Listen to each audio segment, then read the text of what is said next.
Vamos a charlar con Esteban Dome, que está en línea, es director de Invex, que es una consultora que seguimos mucho, porque sacaron un informe esta semana respecto a si hay brotes verdes o no hay brotes verdes, básicamente, ¿no? Que es un tema que se viene hablando bastante. Esteban, ¿cómo estás? Buen día. Hola Pablo, buen día, ¿cómo estás? ¿Qué tal? Un placer, ¿todo bien? El placer es mío, todo bien Bueno, por bueno. suerte. Bueno, hicieron ahí un trabajo poco recopilando toda la data que se conoce hasta ahora de julio, ¿no? Cómo vino julio, que todavía no hay muchos datos oficiales, pero ya hay algunos indicadores que lo que muestran es un salto de actividad importante en julio que estaría mostrando que, bueno, el piso de la recesión ya está claramente asentado y que hay muchos sectores que están mejorando. ¿Ustedes qué conclusión han sacado? Bueno, efectivamente lo que nosotros hacemos es monitorear lo que se llaman datos de alta frecuencia. ¿Qué son datos de alta frecuencia? Son los datos que surgen ni bien termina el mes, que te permite tener, digamos, una foto adelantada de cómo viene la actividad con el correr de los días y de los meses. La economía desde final del año pasado entró en lo que se llama una especie de pozo de aire.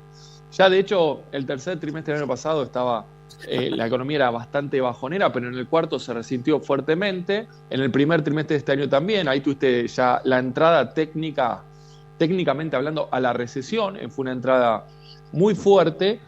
En febrero tuviste un mes algo positivo, pero en marzo la economía se resintió un poco más. Abril y mayo ya transitando piso, junio algo también, y julio mostrando algunos brotes, si querés, verdes, que ratifican la hipótesis de que la economía está transitando valle, intentando empezar un sendero de recuperación. Y si querés, te describo algunos Sí, datos. Mes contra mes, despacho de cemento mejoró 25% julio contra junio, siempre te voy a decir. El índice de Contuya, que es despacho de materiales, 12% arriba. Patentamientos de autos, 38% arriba. Patentamiento de motos, 21% arriba. Producción de autos, 38% arriba. Liquidaciones del agro, más de 30% arriba. Bueno, todo esto son datos de julio contra junio. Es cierto que junio tuviste varios feriados, no fue un mes claro. normal, pero de alguna manera, cuando uno analiza las caídas interanuales, cómo venía cayendo la economía comparando junio contra junio, o sea, 2023 contra 2024, y ahora lo ves julio contra julio, también da cuenta de una reducción en la caída interanual, incluso con algunos datos, por ejemplo, el patentamiento de motos que te dio en el interanual positivo, o sea, que en julio de 2024 se patentaron más motos que en julio del 2023. Entonces, esta conjunción de datos de alguna manera ratifica la hipótesis de que el piso empieza a quedar atrás. No hay B corta, pero la economía no está ni de cerca en una especie de caída libre. Entonces transita un valle con algunos indicios de incipiente recuperación. Bien, una incógnita que hay al respecto, que algunos me lo marcaron también cuando escribí algo en Infobae, basado en parte en lo que ustedes también mencionaron, y yo también esto lo había dicho, digamos, cuando conocí sobre todo el salto muy fuerte que hubo en patentamiento de autos.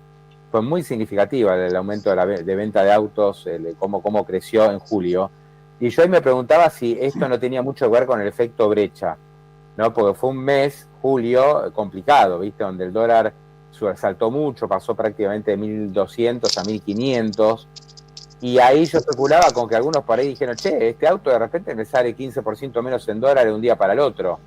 Y ahí por ahí algunos se apuraron a comprar. Lo mismo con la construcción, ¿no? Para comprar materiales. Yo no sé si eso habrá tenido alguna incidencia. Bueno, alguna incidencia probablemente sí, pero ojo que el salto de la brecha se dio en mayo. O sea, el dólar hasta abril estaba en 1.100 pesos y en mayo ya empezó su sendero alcista, la brecha pasó de 15 a 20% a la zona de 40 a 45. En junio ya estaba en 55% la brecha. En julio llegó al 60, pero Claro. el 13 de julio anunciaron esas famosas medidas de apagar todos los grifos monetarios y que iban a intervenir la brecha cambiaria, y ahí empezó a aflojar. O sea, las últimas semanas, los últimos días de julio, la brecha estaba de vuelta en 35-40%. Entonces, probablemente algo de ayudita en lo que son este tipo de bienes, sobre todo durables o semidurables y todo lo que está ligado a la construcción, haya ayudado. Tenés otro tema que tiene que ver con el crédito. Está muy expansivo en los últimos Sí. 2-3 meses. Todo lo que son las líneas financieras están empezando con tasas mucho más reducidas y plazos más largos, de alguna manera a favorecer también todo este segmento de bienes durables y semidurables. Y después puedes tener tal vez algo de rebaja de precios de bienes, sobre todo en estos segmentos, sector automotriz, motos, material de la construcción, indumentaria, que había quedado muy arriba y empiezan a aparecer descuentos importantes porque las ventas estaban muy, muy reprimidas. Entonces yo creo que la conjunción de todo esto explica un poco el buen desempeño del último mes. Claro, claro.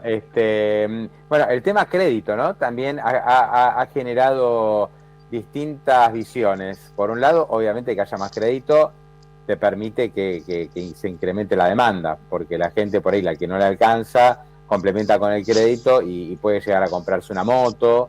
Vos hablabas recién del patentamiento de motos, se puede comprar un electrodoméstico, puede comprarse algo de indumentaria. Por otro lado, uno dice, che, pero el crédito está aumentando mucho porque las tasas son rebajas, ¿no? O sea, hay mucho, ahí hay como, o sea, casi una suerte de subsidio para que haya más crédito con tasas muy bajas, pero a su vez la tasa baja lo que hacen es que el Banco Central pierda más reservas. Eso no decía el Dobram la semana pasada. Las tasas deberían ser más altas para mejorar la demanda de peso y que no haya tanta, al mismo tiempo, pérdida de reservas. Pero bueno, no sé, es una discusión. Yo creo que es bueno que aumente el crédito porque están niveles bajísimos respecto al PBI. El crédito tarde o temprano tiene que aumentar y aumentar muchísimo. Te doy un dato de color. En el año 2011-2012, que es el año en el que empieza el estancamiento estructural de la economía argentina, el crédito al sector privado representaba 12 puntos del producto. A fines del año pasado estaba en 4 y en el arranque de este año estaba en 3. O sea, que cayó prácticamente a un cuarto de lo que era históricamente, y si nos vamos a países de la región, el crédito al sector privado es entre 50 y 70% del producto. O sea, esto da cuenta de una economía prácticamente que funciona al contado. Entonces, en la medida que vos avances en la estabilización de tu economía y elimines la inflación, el crédito, y si esto lo haces con cuentas públicas equilibradas, este Estado Nacional, que era el gran absorbedor del peso de los bancos y es el que terminó desplazando al financiamiento del sector privado, todo ese proceso que en economía se llama de crowding out empieza a ser todo un proceso inverso. Mira, el Estado ahora tiene superávit fiscal, entonces no absorbe los pesos. Entonces los bancos que empiezan a encontrarse con un montón de pesos de los depositantes que no van más al Tesoro y tampoco van al Banco Central porque eliminaron los famosos pasivos remunerados. Entonces empiezan a llamar a las empresas, empiezan a llamar al sector privado y le ofrecen líneas de crédito. Es cierto, y ahí hay uno de los temas de la calibración finita del programa, que en los meses de marzo o abril la reducción de la tasa de interés estuvo algo desacoplada de la velocidad a la cual avanza el intento de estabilización, o sea, avanza el proceso de desinflación. Y es donde se empieza a percibir, por un lado, que tomar crédito empieza a ser algo barato, porque en un momento ofrecían tasas del 23, del 25, del 28, anual, para una economía que todavía tiene inflación de 4 o 5% mensual. Y eso le juega a favor al que va a tomar el crédito. Y de vuelta, por eso desde mayo hasta acá el crédito viene creciendo más de 10% real todos los meses. Pero así como le juega a favor al tomador del crédito, le juega en contra al que tiene sobrante de pesos y quiere poner un plazo fijo, un fondo común de inversión, money market, etcétera. Entonces eso de alguna manera explica también la tensión que pensaste a sentir en el mercado de cambios. ¿Qué tensión? La brecha de 15% se te fue a 50%, el Banco Central deja de comprar dólares del MUR y empieza lentamente a vender reservas. O sea, la dinámica virtuosa de saneamiento del balance del Banco Central, en el cual se iba recomponiendo el activo a las reservas internacionales hasta abril, se terminó en mayo y se puso negativo en los últimos 2 meses. Bueno, eso tiene que ver ya con la calibración finita del régimen monetario cambiario. Bien, bien. ¿Qué ves para adelante? Agosto obviamente no hay datos todavía, pero sería importante que en agosto se consolide todo esto que estás comentando, ¿no? Sí, sería importante, sí. Nosotros estamos viendo un escenario de salida lenta de este valle recesivo, digamos. Con una economía que vale decir va a 2 velocidades, porque todos los datos que yo te mencionaba recién eran datos de los sectores paradójicamente muy afectados por todo este proceso, que son los que están más volcados al mercado interno. Fíjate que no te hablé del agro, de minería, del petróleo, gas, del turismo receptivo, etcétera. Todo eso está expansivo. Entonces, se da la particularidad que vos empezás a transitar todo este proceso de estabilización en el cual el mercado interno se ve muy damnificado por la caída del ingreso real en el arranque. O sea, en el arranque el programa empieza sincerando precios relativos, empezando por el dólar, siguiendo por las tarifas de servicios públicos. ¿Qué pasa con los ingresos reales del asalariado, del jubilado, etcétera? Caen fuertemente. Cuando vos avanzás en términos de estabilizar la economía y la inflación empieza a bajar fuertemente, hay ingresos que se empiezan a recomponer algo por encima de esa inflación que corre al 4 o al 5 y los ingresos van al 6, 7, 8, dependiendo de qué ingreso. Entonces, después de caer fuertemente, ya desde finales del gobierno anterior, vamos a decir agosto, septiembre, hasta enero, en febrero los ingresos empiezan a planchar, en marzo empieza un proceso de lenta recuperación, pero que convive con una dinámica de pérdida de empleo. En este proceso la pérdida de empleo en un momento llega a un límite y la recomposición del ingreso real gradual, insisto, de los salarios, de las jubilaciones, de las pensiones, le gana o pesa más a esa pérdida de empleo en el margen. Y ahí es donde el consumo empieza a traccionar. Pero ese consumo claramente no va a ser vigoroso. Si vos querés salir con equilibrio fiscal, con una economía ordenada, saneada, etcétera, que pueda empalmar un ciclo de recuperación que pueda tener sostenibilidad en el medio y largo plazo, que es lo que necesitamos, crecimiento económico, la salida va a estar muy apuntalada desde el lado de la demanda por la cuenta de exportaciones y la cuenta de inversión. Y el consumo va a acompañar al costado, pero no va más adelante. Y el gasto público, que venía siempre estando muy adelante de todo, va a ir atrás. Entonces, bueno, si hay que tener paciencia, ¿no? Porque por lo general estos procesos se salía con mucha emisión de pesos para tratar de aceitar la demanda interna y que todo fluya más rápido. Después se salía, digamos, de manera más vigorosa, pero después había mucho peso sobrante que terminaba yendo al dólar. Me parece que no se quiere repetir ese círculo que primero era virtuoso y después terminaba siendo vicioso. Mirá, vamos a ponerle algunos datos. Año 2012 tuviste una sequía, la economía recesiona, tenés B corta, chocás en el 2013, en el 2014 ya estabas devaluando de vuelta.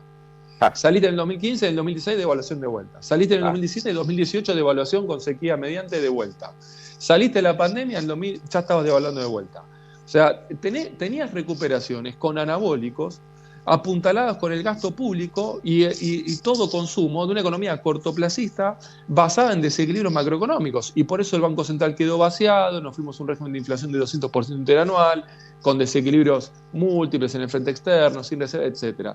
Esa economía de corto plazo ya nos dio 12 años de estancamiento estructural. La caída del producto en estos 12 años es del 15%. La región avanzó más de 20%. Entonces, si nosotros queremos crecimiento económico, vamos a entender que de acá se sale lento. Y esto es un tema. ¿Por qué? Porque hay mucha ansiedad, claramente.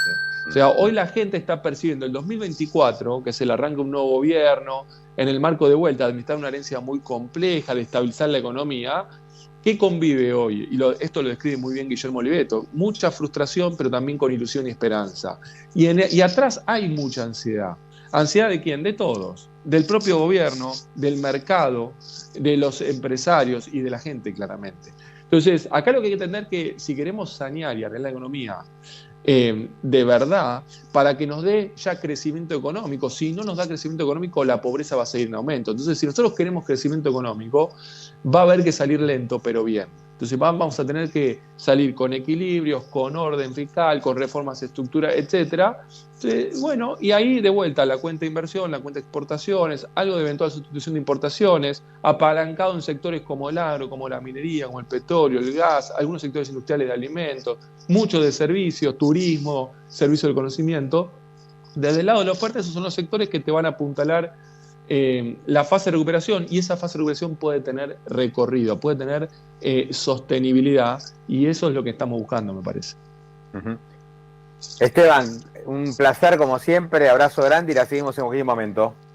Cuando quieras, Pablo, un abrazo grande. Hasta luego. Ahí estaba Esteban Domecq, de Invex Consultores, siempre muy, muy interesante.